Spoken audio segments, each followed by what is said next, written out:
Desde el momento en que naces, el mundo empieza a moldearte, no para hacerte fuerte, sino para hacerte cómodo. Te enseñan a buscar seguridad antes que verdad, a evitar el conflicto, a huir del esfuerzo, a elegir lo fácil, lo rápido, lo que no duele. Te dicen que no seas intenso, que no exijas demasiado de ti mismo, que no incomodes, que no cargues demasiado peso, porque no es necesario. Antes de seguir viendo este video, quiero que hagas algo. Suscríbete ahora a Construyendo Camino y dale like. No por apoyar el canal, sino porque lo que viene puede cambiar cómo tomas decisiones desde hoy. Este no es un video para motivarte, es un video para incomodarte.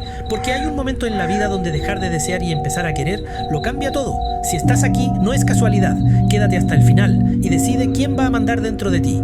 Pero escúchame bien, esa no es la voz de Dios, esa es la voz del miedo colectivo, la voz de una sociedad cansada, débil, que necesita que tú también lo seas para no sentirse expuesta, porque un hombre fuerte incomoda, un hombre con carácter confronta, un hombre disciplinado deja en evidencia a los demás. Y Dios no crea hombres para sobrevivir, no te diseñó para pasar desapercibido, no te creó para anestesiar tu vida con distracciones, no te llamó para que vivas escapando del peso. Dios crea hombres para resistir, para sostener presión sin quebrarse, para mantenerse firmes cuando todo alrededor se derrumba, cuando no hay aplausos, cuando no hay respuestas, cuando no hay atajos. Y si hoy te sientes cansado, si te sientes perdido, si sientes un vacío que nada llena, no es porque Dios te haya abandonado, es porque estás viviendo muy por debajo del hombre que fuiste diseñado para ser. Ese cansancio no es el final, ese vacío no es fracaso, es una señal, una alarma interna que te dice que ya no puedes seguir dormido, que ya no puedes seguir siendo una versión cómoda de ti mismo, porque el despertar nunca es suave, el despertar es incómodo, pero es el primer paso para convertirte en el hombre que Dios quiere que seas. La comodidad moderna se disfraza de paz, se presenta como equilibrio, como bienestar, como vida ordenada, pero no es paz, es anestesia,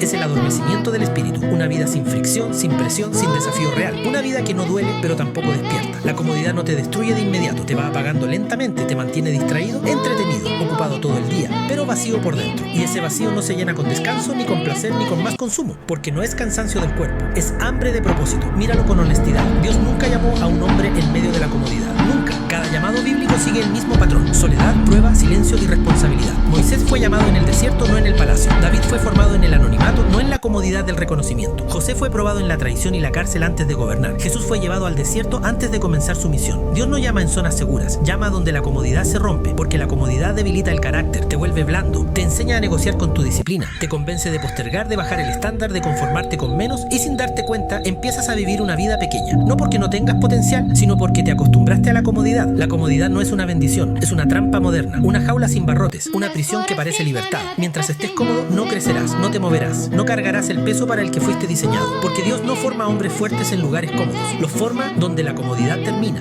y el carácter comienza. Moisés fue formado en el desierto, no en los pasillos del poder, no en la comodidad del palacio, sino en el silencio, el calor y la soledad, ahí donde nadie aplaude, ahí donde no hay atajos, ahí donde el ego se quiebra. David fue formado en el anonimato, mientras otros eran vistos, él cuidaba ovejas, mientras otros buscaban reconocimiento, él aprendía fidelidad. Antes del trono hubo soledad, antes de la corona hubo persecución. José fue formado en la traición y en la cárcel, traicionado por su sangre, olvidado cuando hizo lo correcto, encerrado no porque falló, sino porque su carácter aún necesitaba ser afinado. Y Jesús, antes de comenzar su propósito, fue llevado al desierto, no a predicar, no a sanar, no a ser visto, sino a ser probado. Tentación, hambre, silencio. El patrón es claro, aunque muchos no quieran verlo. Antes de usar a un hombre, Dios lo prueba, no para destruirlo, sino para arrancarle todo lo falso, arrancarle la dependencia del aplauso, arrancarle la identidad prestada, arrancarle el orgullo disfrazado de espiritualidad, arrancarle la comodidad que debilita, porque Dios no unge máscaras, no unge personajes, no unge apariencias, Dios unge carácter, y el carácter no se forma cuando todo va bien, se forma cuando nadie te ve, cuando duele, cuando no entiendes, cuando haces lo correcto sin garantías. Si hoy estás en un desierto, si estás en una etapa de silencio, si te sientes probado, olvidado o presionado,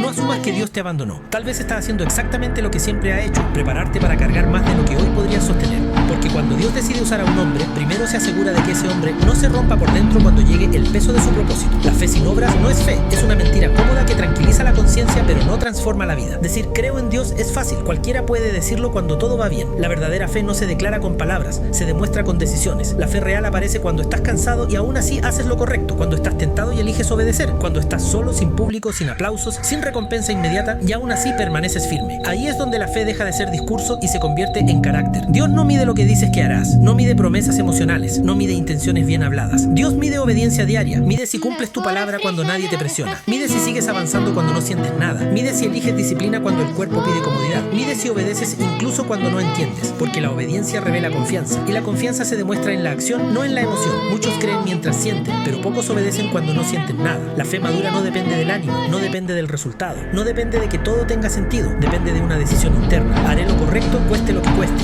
Esa es la fe que Dios deshonra, no la que habla bonito, sino la que camina recto. Si tu fe no cambia tu conducta, no es fe, es religión cómoda. Pero cuando tu fe te empuja a actuar incluso en el cansancio, incluso en la soledad, incluso en la tentación, entonces no solo dices que crees, demuestras que Dios puede confiar en ti. Y cuando Dios confía en un hombre, le entrega más peso, más responsabilidad, más propósito. Porque la fe verdadera no se predica, se vive. Tu vida no te pertenece, no es tuya para gastarla, desperdiciarla o negociarla con la comodidad. Te fue confiada. Cada día que despiertas no es un derecho, es una responsabilidad. Respiras porque hay una misión en curso, aunque aún no la veas completa. Dios no te creó para vivir distraído, te creó para ser confiable. Y aquí está la verdad incómoda. Dios no necesita más hombres religiosos, necesita hombres responsables, hombres que hagan lo correcto cuando nadie los vigila, hombres que no cambien sus principios según la presión del entorno. La religión habla, la misión actúa. Un hombre religioso busca verse bien, un hombre con misión busca ser fiel, fiel a su palabra, fiel a su carácter, fiel a lo que sabe que es correcto, aunque le cueste, aunque lo retrase, aunque lo deje solo, porque el carácter no se negocia, ni en secreto, ni bajo presión, ni cuando la tentación promete atajos. Dios no confía destinos grandes a hombres inestables, no entrega peso eterno a quienes no pueden cargar responsabilidades diarias. Primero observa cómo gobiernas tu vida, cómo usas tu tiempo, cómo tratas tu cuerpo, cómo respondes cuando nadie aplaude, cómo actúas cuando podrías traicionar tus valores y nadie se enteraría. Ahí se define tu identidad, no por lo que dices creer, sino por lo que eliges hacer una y otra vez. Ser el hombre que Dios quiere que seas no es un título espiritual, es una forma de vivir, es levantarte sabiendo que tu vida tiene peso, que tus decisiones importan, que lo que haces en silencio está formando tu destino. Y sí, muchas veces eso te va a dejar solo, pero la soledad con carácter vale más que la multitud sin principios, porque cuando un hombre entiende que su vida es una misión, ya no vive para agradar, vive para obedecer. Y ese hombre, aunque camine solo, nunca camina sin propósito. Al final, cuando el ruido se apague, cuando no quede público, cuando nadie esté mirando, no quedarán tus excusas, no quedarán tus intenciones, no quedarán tus palabras, solo quedará una pregunta clara, directa, imposible de esquivar. ¿Fuiste el hombre en el que Dios podía confiar? No el hombre que habló de fe, no el que compartió frases, no el que aparentó fortaleza, el hombre que obedeció cuando era incómodo, el que se mantuvo firme cuando nadie lo estaba validando, el que hizo lo correcto cuando hubiera sido más fácil rendirse, porque esa respuesta no se improvisa al final del camino, se construye cada día, en las decisiones pequeñas, en los hábitos que nadie ve, en la disciplina que duele, en el carácter que no negocia. Cada mañana firmas el contrato, cada noche lo renuevas o lo traicionas, no con palabras, sino con acciones. Dios no te pedirá cuentas por lo que sentiste, te pedirá cuentas por lo que hiciste con lo que te fue confiado, con tu tiempo, con tu cuerpo, con tu mente, con tu llamado.